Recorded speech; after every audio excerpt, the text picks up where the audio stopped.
ಸಂಜೆ ಚಹಾ ಕುಡಿಯೋ ಟೈಮಿಗೆ ಈ ಥರ ಮಿಕ್ಸರ್ ಇದ್ದರೆ ಇನ್ನೊಂದು ಲೋಟ ಚಹಾ ಜಾಸ್ತಿನೇ ಕುಡಿಬೋದು.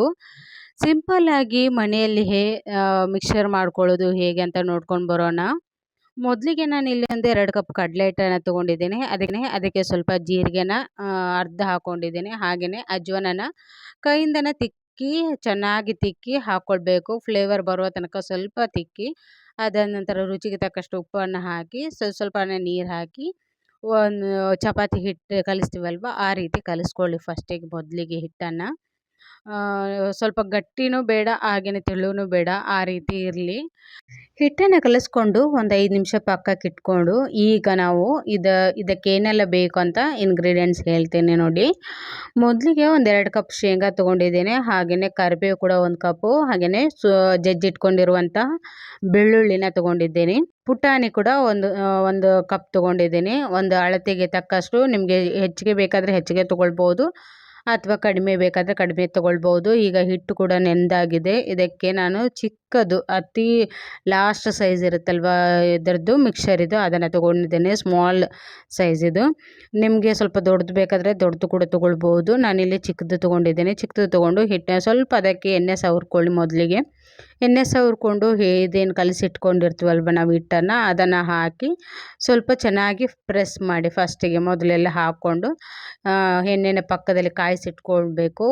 ಎಣ್ಣೆ ಸ್ವಲ್ಪ ಚೆನ್ನಾಗಿ ಕಾದಿರಬೇಕು. ಕಾದಿರುವಂಥ ಎಣ್ಣೆಯನ್ನು ಸ್ವಲ್ಪ ಲೋ ಮೀಡಿಯಮಲ್ಲಿ ಇಟ್ಕೊಂಡು ಮಿಕ್ಸರನ್ನು ಬಿಡ್ತಾ ಹೋಗಬೇಕು.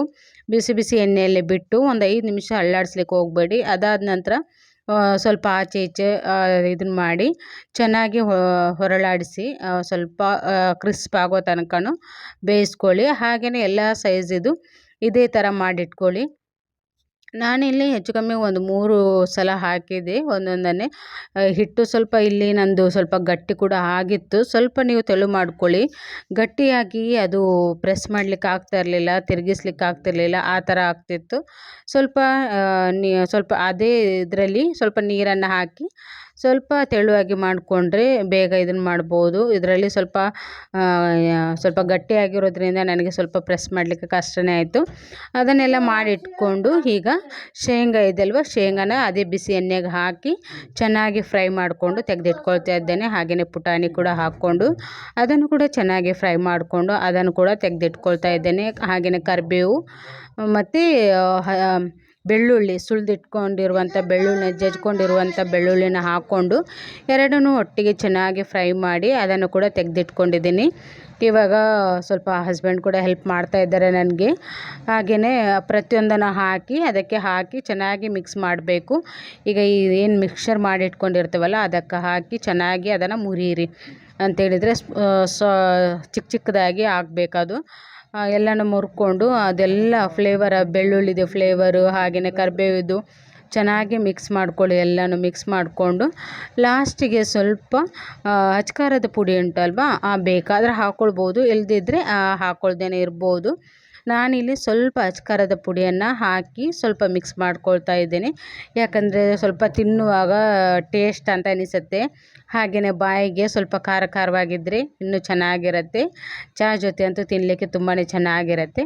ಹಾಗಾಗಿ ನಾನಿಲ್ಲಿ 1 ಸ್ಪೂನ್, ಜಾಸ್ತಿ ಏನು ಹಾಕ್ಕೊಂಡಿಲ್ಲ, 1 ಸ್ಪೂನ್ ಹಾಕ್ಕೊಂಡಿದ್ದೇನೆ ಅಷ್ಟೇ. ಚೆನ್ನಾಗಿ ಮಿಕ್ಸ್ ಮಾಡಿಕೊಂಡು ಕೈ ಆಡಿಸಿ ಅದಾದ ನಂತರ ನೋಡಿ ತುಂಬ ಅಂದರೆ ತುಂಬಾ ಕ್ರಿಸ್ಪಿಯಾಗಿ ಬಂದಿತ್ತು. ಸೇಮ್ ನಾವು ಅಂಗಡಿಯಲ್ಲಿ ಮಾಡ್ತೀವಲ್ವ ಅದೇ ಥರ ಇತ್ತು ಈ ಮಿಕ್ಸರ್. ಸುಮ್ಮನೆ ಅಂಗಡಿಗೆ ಹೋಗಿ ಅದು ತುಂಬ ದಿನದ ಇಟ್ಟಿರೋದನ್ನು ತಂದು ತಿನ್ನೋದಕ್ಕಿಂತ ಈ ರೀತಿ ಸ್ವಲ್ಪ ಕಷ್ಟಪಟ್ಟರೆ ಮನೆಯಲ್ಲೇ ಆರಾಮವಾಗಿ ಮಾಡ್ಕೊಂಡು ಇಟ್ಕೊಳ್ಬೋದು. ತುಂಬ ಅಂದರೆ ತುಂಬಾ ಚೆನ್ನಾಗಿತ್ತು. ನಾನಿಲ್ಲಿ ಮಾಡ್ತಾ ಇರುವಾಗಲೇ ನನ್ನ ಮಕ್ಕಳು ಅರ್ಧನೇ ತಿಂದು ಖಾಲಿ ಮಾಡಿಬಿಟ್ರು. ಇಲ್ಲಿ ನಾನು ನಿಮಗೆ ತೋರಿಸ್ತಿರೋದು 1 2 3 ಮಿಕ್ಸರ್ ಹಾಕಿದ್ದನ್ನು ಆವಾಗಲೇ ತಿಂದು ಖಾಲಿ ಮಾಡಿದರು. ಇಲ್ಲಿ ಉಳಿದಿರೋದನ್ನು ಮಿಕ್ಸ್ ಮಾಡಿ ತೋರಿಸ್ತಾ ಇದ್ದೇನೆ. ಹೀಗೇ ನಮಗೆ ಮನೆಯಲ್ಲೇ ಮಾಡಿಕೊಂಡು ತಿನ್ನೋದ್ರಿಂದ ನಮ್ಮ ಆರೋಗ್ಯಕ್ಕೂ ಕೂಡ ತುಂಬಾ ಒಳ್ಳೆಯದು ಇತ್ತು. ಹೇಳಬೇಕಂತ ಹೇಳಿದರೆ ಸೇಮ್ ಅಂಗಡಿಯಲ್ಲಿ ಮಾಡಿದ ಥರನೇ ಇತ್ತು. ನಾವು ಫ್ರೆಶ್ಶಾಗಿ ಮನೆಯಲ್ಲೇ ಮಾಡ್ಕೊಂಡು ತಿನ್ಬೋದು, ಆ ರೀತಿ ಇರುತ್ತೆ. ಯಾವಾಗಲಾದರೂ ಒಂದು ಸಲ ಟ್ರೈ ಮಾಡಿ ನೋಡಿ. ಹಾಗೆಯೇ ನಾನು ಮಾಡಿರುವಂತಹ ಈ ಮಿಕ್ಸರ್ ಹೇಗಿತ್ತಂತ ಒಂದು ಸಲ ಕಮೆಂಟ್ ಮಾಡಿ. ಮನೆಯಲ್ಲೇ ಮಾಡಿ ತಿನ್ಬೋದು ಇದನ್ನು. ಹೊರಗಡೆ ಹೋಗಿ ತಿನ್ನೋದಕ್ಕಿಂತ ಈ ರೀತಿ ಮನೆಯಲ್ಲೇ ಮಾಡಿದರೆ ನಮ್ಮ ಆರೋಗ್ಯಕ್ಕೂ ಕೂಡ ತುಂಬಾ ಒಳ್ಳೆಯದು.